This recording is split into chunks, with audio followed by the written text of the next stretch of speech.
Your mother was very passionate about searching her roots. Why do you think? Can I say something about this? Because to barge in ahead of Linda just for a moment, because I think one of the things that was something that was absolutely weirdly never spoken about in our family, and it's just something, and it was something we never, Linda and I shouldn't speak for that for myself. I mean, I didn't think about the power of this till years later. So our family all got out of Europe before World War II. So we are not in any sense Holocaust survivors. But my father's parents came to Canada from Poland in 1930. And there had been a lot of ill feeling back in Poland about the migration because they had large families and some of them were religious and disliked the New World because they knew Jews became less Jewish, and others were Zionists and wanted to move to mandatory Palestine. But my grandfather and grandmother, Saul and Rivka, came to Canada in 1930. My father was born in 1931. And then history happens. And in fact, almost everybody the majority of my father's family, most of his aunts, larger part of his aunts and uncles, and both of his grandparents stayed behind and they were murdered. And if my grandparents had not made their choice in 1930 and had not been able to make their choice, my father would have been murdered when he was 10, 11, 12 years old. And none of this conversation would be happening. And that doom was never, I can't remember it ever being discussed until very, very late, until my mother's own disease created another sense of doom that overhung us. And as I think back on it, I think we had a very happy household and a happy childhood and a happy marriage, but with our parents. But there was always an awareness of behind the curtain. If you look there, I mean, you didn't have to. The sun was coming in through the windows, but if you look behind the curtain, there were some pretty hard, dark shadows there. And I think a lot of that formed us. And one more sentence before to make it. My mother often talked about those who know and those who don't know. Mm-hmm. And she was one of those who knew, and she wanted to impart to Linda and me the sense of belonging to those who knew, not those who didn't know. Interesting. It's a famous rabbinic expression, by the way, hamevin yavin, those who know. Yeah. Right? It's a sense of, like you said, behind the curtain, that there's often a sharp knife. Yeah. And knowing that the knife is there. It's a shadow. The searching for those roots were important to your mother. And those roots, ostensibly, because of where they came from, were very Jewish roots. And so that leads me to the question, how do you see those roots for yourself? And this is a big question, so answer it as large or as small as you want. But what does being a Jew mean to you? Not being Jewish, which is an action, but the identity, what does a Jew mean to you? So if I can just comment on the previous question about, the motive for our mother's deep investigations into this family tree on both sides. She started on our father's side, actually, and then moved to her own side. And if I can interrupt, where was his parents from in Poland? From sorry? Go ahead. They're from the province of Lumja, which is northeast of Warsaw. Okay. My father's father was sort of from a more rural part, and my father's mother came from sort of the county seat, which is a town called Ostrolenka. Mm-hmm. Okay, thank you. So I think, as David explained, I mean, our paternal grandfather's story was very much the story of the Jewish people, pre-war, where you had this large extended family, and in his family, just like the Jewish people writ large, some stayed for the reasons David said, some were Zionists, went to Palestine, and he actually, only our grandfather, came to Canada, and that represented different strains of thought among Jews in Poland in the 30s. And so that it was just emblematic of the big story, what happened to this particular family. But in terms of why our mother, and so partly, yes, the motive to uncover this was, it was lifting the veil. David's absolutely right. I remember, being asked, as one gets asked in conversations about, was your family impacted by the Holocaust? And my answer was always no, which is so ignorant. It's a stupid answer, because of course we were, and our great-grandparents were murdered in the Holocaust. I mean, but that was not discussed, and it really wasn't. And that's delving into why that was different conversation. But I think our mother, who thought herself as a historian, studied history in university, part of it was just wanting to record history as people who are inclined to understand history do. But there was also, I think, if you want to understand the psychological element of it, it was, by the time she was doing this book, she had been diagnosed with leukemia when she was 36. So most of her adult life was spent under this shadow of doom, as David said. And this project, I think, was psychologically connected to that because of the way that it tied her to the past, to the dead.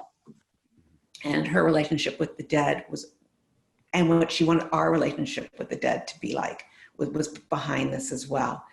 And so the remembrance, the acknowledgement, the recognition, the solidarity with the dead. The recovery. The recovery of it. Yes. That it's never lost. It's never lost. And I think it was a message to us and to, at that point, our unborn children. Keep the tie between the dead and the living, the ancestors and the present family. Like, don't sever that tie, because I'm going to be on that side soon, and I don't want you to forget me. Yeah. I think that was a lot of it. Yeah, that's very well said. Very well said. So with that in mind, since Leo Strauss rightly said that Jews aren't a people of faith, that we're a people of memory, what does being Jewish mean to you? What's a Jew to you? Well, I feel like I found my answer when I met Natan Sharansky, which I had the opportunity to do through my work with UJA, which was a tremendous honor.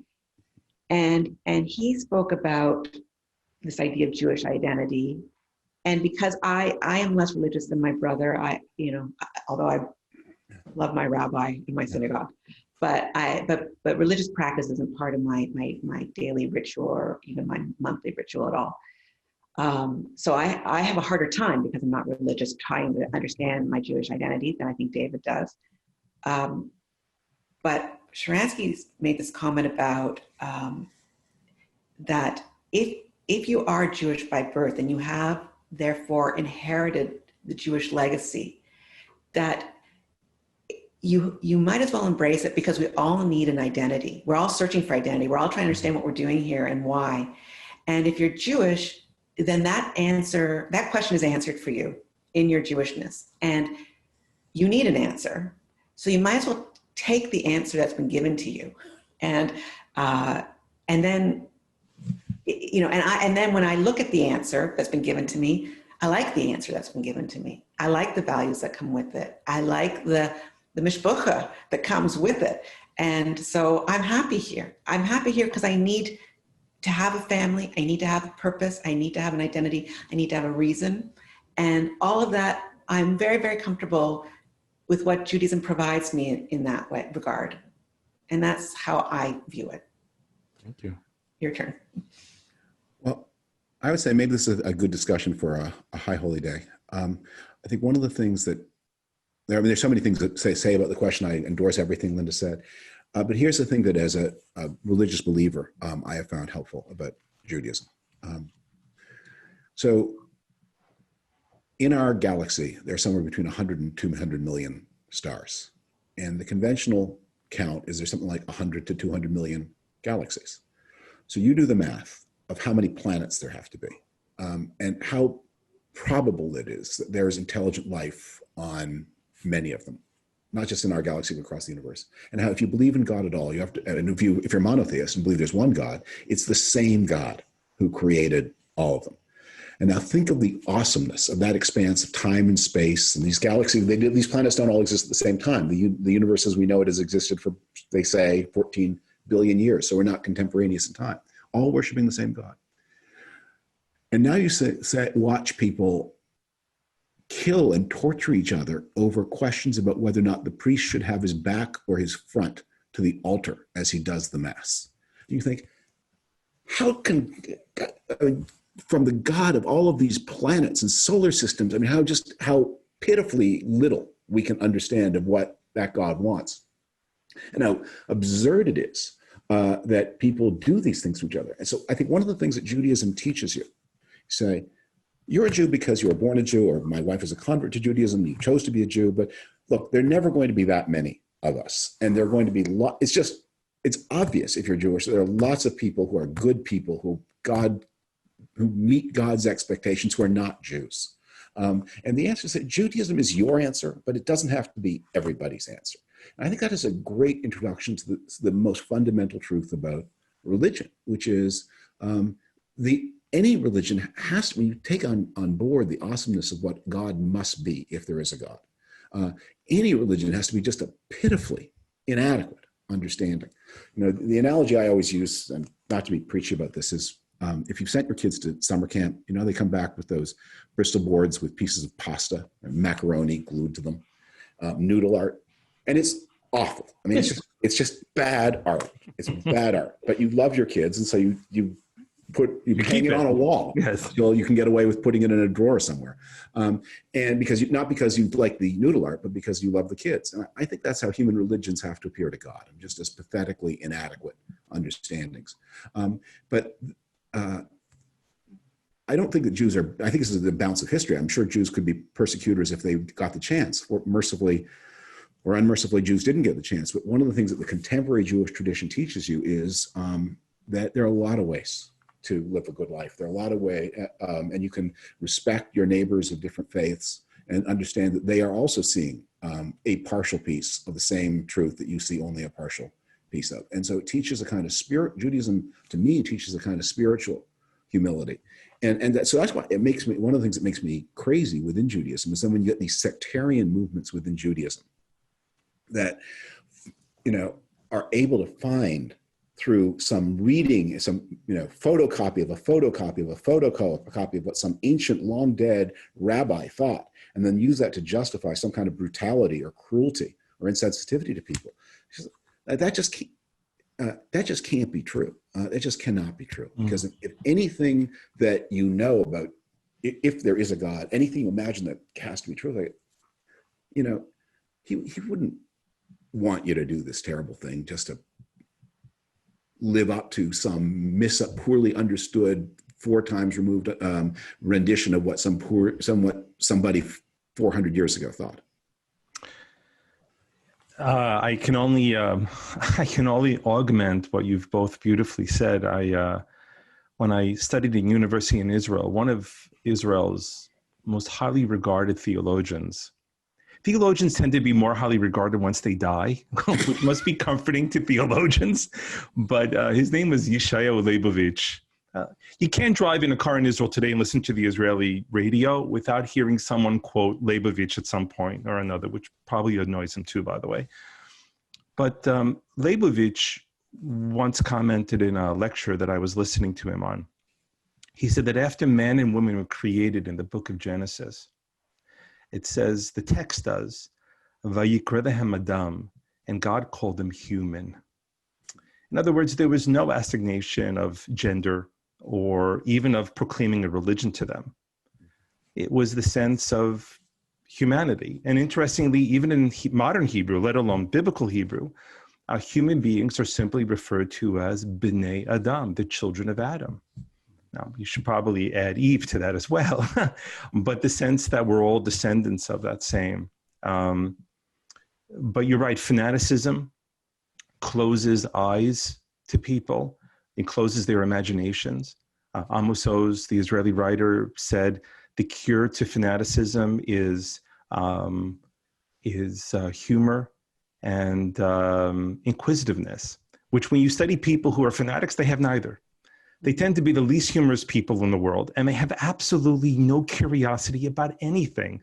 And they generally don't know facts. They just talk about feelings. I feel that this is what we should be doing. They never talk about facts. So I think you're spot on in that regard. And last, if I could just make the point, which is segues perfectly to my next question, and that is about powerlessness, which has been a long-standing Jewish condition. And then now the modern Jewish reality where we have some measure of power. How do you understand Israel? Is Judaism imaginable in your family with your children without some kind of Zionism, without Israel present in it? Well, my elder daughter lived in Israel for 3 or 4 years. Her Hebrew is quite good. She nearly stayed. She ended at the last. Now she lives in New York City, which is, I guess, the same thing. Close, yeah. And you know, I think Linda. I don't know if Linda will agree with this. We belong to that generation of Zionists who are nonpartisan. Who thought, you go to Israel and there were how many parties and there's so many jokes about it. And the job, it seemed to me, of diaspora Jews was not to take sides, because Israelis face only bad choices or increasingly better choices, but still very imperfect choices. And, war is risky and peace is risky. And since it's not our children who will bear the risks of war or peace, then you have to say, as you work toward that appropriate balance, our job is to hope you're right and to be with you whether you're right or wrong. I do have some worries. It is important to me that Israel remain a fully functioning democratic society, and I think there's some, as there are across the developed world, and Israel's now a proud member of the developed world, there's some backsliding from democratic values, and that, in a non-party sense, is something that I think diaspora Jews do have something to say about. And I think Jews both in diaspora and Israel have a duty to maintain the unity of the Jewish people. And that means for Jews in the diaspora supporting Israel and not indulging in petty criticism that is safely done from a distance, which seems to be on the rise in some diaspora communities. And on the Israeli side, it means not being sectarian and saying,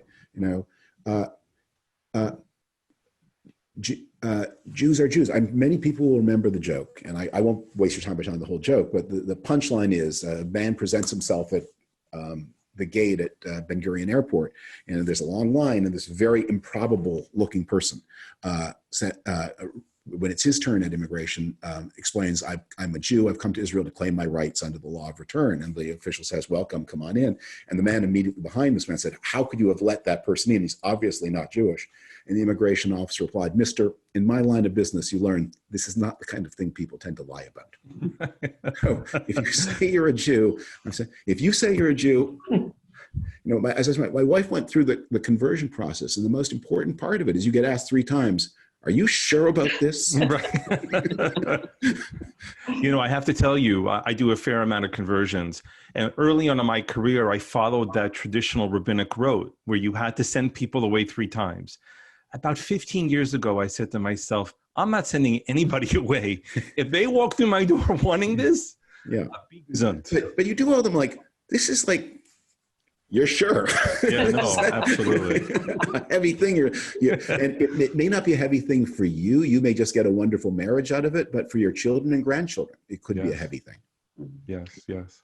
So, given that, it's an interesting question, was Israel ultimately in the best interest of the Jews? I think it is, but it's a conversation you could have. But the fact is, there is an Israel, and we love Israel. I love Israel passionately. And so the question about, can I imagine a world without it? In order for it not to be there anymore, something really catastrophic is going to have to happen. So no, I cannot imagine that, and nor do I will do everything that in my power as a human being to make sure that something catastrophic does not happen to Israel. So it's not even a viable question, like we Am Yisrael high, like we need a strong Israel. But I completely support what David says. It doesn't mean that I don't share the worry that he expressed about the dangerous directions that or the dangerous forces that you see emerging in Israel.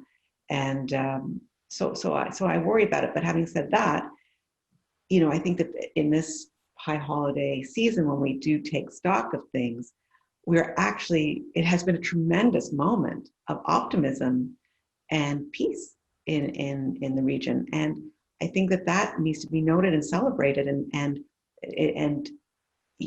actually, David, whenever you speak about Israel formally at events, I mean, you tend to give speeches that are full of optimism about the future of Israel. And it's hard not to feel that way. Obviously, I'm referring to the recent peace deal with UAE, but there's this feeling that there's going to be a whole bunch of other peace treaties and recognitions and acknowledgements that are going to follow from this that are extremely promising and that make me very hopeful about Israel's future.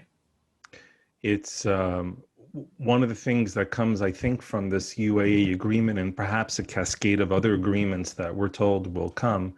Chad this morning just announced within the year they were going to be setting up a representation in Israel, is how it flies in the face of the whole BDS movement, that Israel couldn't establish relations with other countries unless they resolve the Palestinian issue.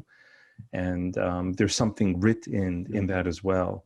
President Eisenhower used to have a saying, sometimes if you don't know how to solve a problem, the thing to do is to make the problem bigger. And that was, I think, the thing that, among the many things that are wrong with BDS, I mean, the murderous anti-Semitism is also a defect. Because as Linda said, there's no way, the way you get from here to the future the BDS people purport to want is only through bloodshed. But you can embed peace by embedding peace in larger structures. A lot of things become possible. And one of the things and as Linda says, I actually have always been very optimistic about the future of Israel. I just think every decade it looks stronger. But also things become possible. You lift yourself out of mental rigidities. And the other thing that those of us of Irish, the second most intractable problem in the world was the Irish problem. And that was also a tremendous source of terrorism. So peace came to Ireland in the late 1990s. How did they do it? Well, the answer is, you had one community that said, we want to belong to Ireland, and another community that said, we want to belong to Britain. And they're both hammed into this tiny piece of land, smaller than the West Bank. And you say, okay, how is it going to be possible? How can you divide it? And the solution people was, well, what if the people who live at 123 Maple Street can be Irish citizens, and the people who live at 125 can be British citizens, and the border isn't there anymore, and now it's all in your head.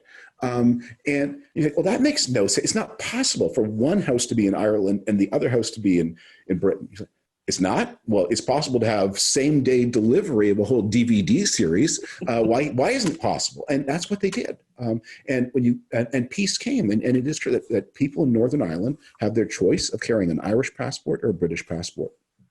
The border, this is one of the things, the reason that Brexit has been so dangerous. The border between Northern and Southern, I've crossed it many times, and you can take the train across, take the bus. It's like living on one united island. People can have whatever identity they want. And both Ireland and Britain remain there as states of the Irish and the British people. And I'm not saying this is how you would solve it. I'm just saying that once people decide they want to live in peace, suddenly a lot of things that once looked unimaginably impossible become really pretty easy. And so I've always thought that the BDS movement, if you take them at face value, which you shouldn't, but if you were to make that mistake, they would say the answer is you have to solve the Palestine problem to solve the problem of the peace in the Middle East. And experience is teaching us this is the other way around. Once you have a generally peaceful Middle East, you're going to find the Israel-Palestine problem quite easy to solve. And it will take money. It'll take things like, people will live next door to each other and carry different passports. I always say one of the things that anti-Zionist BDS people, the mistake they make all the time is that what Israelis can't resist is a hug. I mean, you can boycott them, they don't care. You can shoot at them, they'll shoot back. But a hug, oh my gosh, how do you turn away a hug? And if any history of Israel has proven to be so, it's when people have extended a hug. The Israelis have run. So I just want to thank the two of you, and I want to give each of you an opportunity for a wish, a blessing for the new year. What do you wish for and bless for? Well, you've set us up certainly to wish for an expanded peace for Israel and the region in general. And then to all my fellow members of Beth Shalom, I wish a very healthy year, a year where with as little trauma to our families as possible from COVID, and that we get through this year together, healthy and stronger than we were before. Thank you. David? Endorsing, amplifying, agreeing with everything Linda just said. Let me say one thing, which is this COVID nightmare will lift probably in the calendar year ahead, we hope. And I hope as it does so, it will leave behind for everyone good memories, that for all the inconvenience and the hardship and the suffering and illness, that we've also, if we've been lucky, have had a chance to spend more time with our families, to take stock of some of the ways we live, to discover some new things that are important. I mean, metaphorically, I don't mean this literally, metaphorically, we've all been spending more time in our houses. And I hope that in our time in our houses, we have seen more things that we like and are proud of and are grateful for than things to criticize and want to fix. So I hope as we emerge from this, that we will look back on this experience as something where there was some wisdom to learn, some joy to be had, some time we spent together, and that those memories become the ones that crowd out all the negatives of the past year. Perfect Jewish message, and that is people always first. Linda, David, thank you so much for your time. I wish for you both a happy, safe, but most importantly, a good new year with lots of blessings in it. Thank you so much.